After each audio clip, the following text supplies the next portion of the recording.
श्री प्रभाकर गजाननराव अपस्तंभ गुरु विरचित श्रीमद भागवत महापुराणाचे साकल्य निरूपण दिवस 29.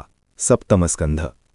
शिशुपाल हा चेदी देशाचा राजाचा मुलगा, नात्यानं कृष्णाच्या आत्याचा मुलगा, आतेभाऊ, युधिष्ठिराचा मावस भाऊ होता. जन्मतः त्याला काही विकृती होती, त्यामुळे तो विद्रूप दिसत होता.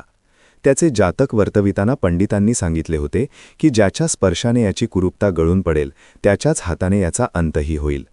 मातापिता प्रत्येकाच्या स्पर्शाची परीक्षा घेऊ लागले.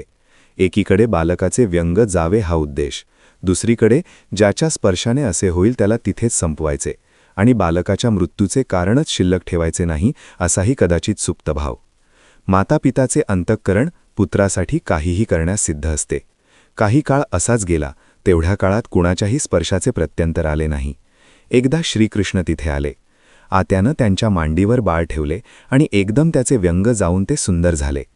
हर्ष आणि खेद, आनंद आणि दुःख हातात हात घालून कसे येतात त्याचे हे मूर्तिमंत उदाहरण आहे.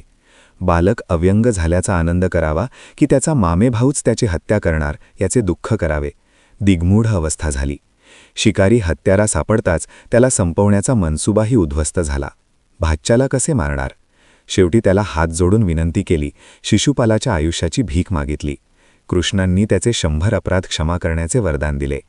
श्रीकृष्णाची ही हकीकत कळल्यावर शिशुपाल दंतवक्तृ बोलावया शिकल्यापासूनच कृष्णाला दुरुत्तरे करीत, त्याचा द्वेष करीत. युधिष्ठिरांच्या राजसूय यज्ञात 100 भरले आणि त्याचे शिरकमल श्रीकृष्णचरणी लीन झाले.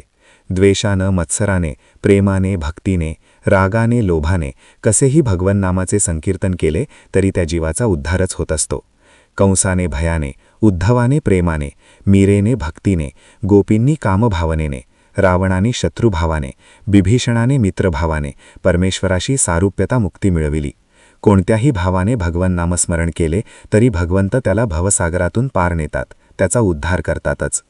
कलियुगात तर ईश्वर प्राप्तीसाठी अनेक मार्ग आणि त्या मार्गाचे अभिमानी स्वमताग्रही होऊन आपलाच मार्ग कसा श्रेष्ठ आहे हे प्रतिपादन करताना वाद घालतात. कुणी मायावादी, कुणी एकेश्वरवादी, कुणी निरीश्वरवादी, कुणी द्वैतवादी, कुणी अद्वैतवादी, कुणी द्वैताद्वैती, कुणी विशिष्टद्वैती, कुणी ब्रह्मसत्यम जगन्मिथ्यावादी, कुणी पूर्णवादी. वाद कितीही असले तरी त्याचे प्रतिपाद्य एकच आहे. सगळ्या वादांची परिणिती एका तत्वातच विलीन होते. ह्याकडे मात्र या वादींची दृष्टी नसते. वादे वादे जायते तत्वदोध असे वचन आहे. शुक्ती रजत, सर्परज्जू किंवा घटपटादी चर्चा या परमेश्वर स्वरूप किंवा निर्गुण निराकार निरवयव आनंद स्वरूपाचे शब्दज्ञान ठरते. मीरेसारख्या भक्तीने मात्र सायुज्यता मिळते. आधी त्याचे ज्ञान मिळवावे, नंतर ज्ञानोत्तर भक्ती सफल सुफल होते. हे कल्पितावरील प्रेमापेक्षा प्रत्यक्षावरचे प्रेम म्हणून जरी ते चांगले वाटले तरी त्याला जाणून घेण्याच्या वाटा इतक्या प्रकाराने वाटलेल्या असतील आणि त्याचे उच्च नीचत्वच चर्चेच्या गुऱ्हाळात अडकलेले असेल तर अस्ति कल्पनाच निष्ठेने राबवली तर भक्तीच्या शक्तीनेच आनंद लोकाची प्राप्ती होऊ शकते. नारद म्हणाले, शिशुपाल दंतवक्तृ हे पूर्वजन्मीचे भगवान विष्णूंचे द्वारपाल होते. जय विजय. त्यांच्या शापाची आणि 3 जन्मांनंतर उद्धाराची कथा मागे आलेलीच आहे. पहिल्या जन्मी हिरण्यकश्यपू हिरण्याक्ष, नंतर रावण कुंभकर्ण आणि शेवटी शिशुपाल दंतवक्तृ. युधिष्ठिरांनी नारदाला हिरण्यकश्यपू व प्रल्हादाबद्दल विचारले तेव्हा नारद म्हणाले, दितीचे 2 दैत्यपुत्र होते, हिरण्याक्ष आणि हिरण्यकश्यपू.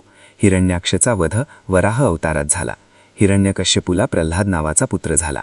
हिरण्यकश्यपूला भावाच्या वधाचा बदला घ्यावयाचा होता म्हणून त्याने तपश्चर्या आरंभिली. त्यात एकदा व्यत्यय आला, तो पोपटाच्या नारायण म्हणण्याचा. त्याने ती गोष्ट कयाधूला, त्याच्या पत्नीला सांगितली. कयाधू त्यावेळी गर्भवती होती. त्या गर्भातच नारायण नारायण त्याने ऐकले आणि तोच प्रल्हाद महान भगवत भक्त झाला. आज तर गर्भसंस्कार विस्मृतीत गेला आहे. असो, हिरण्यकश्यपूने तप करून वर तर मिळविला, पण इकडे प्रल्हाद मात्र गुरुकुलातही सहधायांना भगवंताचा महिमा सांगत असे. पिता दैत्य आणि पुत्र भक्त, साहजिकच संघर्ष सुरू झाला. दैत्यांच्या विद्वेषाचा कडेलोटच असतो. त्यांच्या व्यवहारात अतिरेक, भक्तीतही अतिरेकच असतो. भक्तीमध्ये रावणाने स्वतःच्या शिरांचे वाद्य केले आणि शंकरांना प्रसन्न करून घेतलं. हिरण्यकश्यपूने प्रल्हादाला स्वतःच्या पुत्रालाच दावावर लावले, त्याचा अनन्वित छळ केला.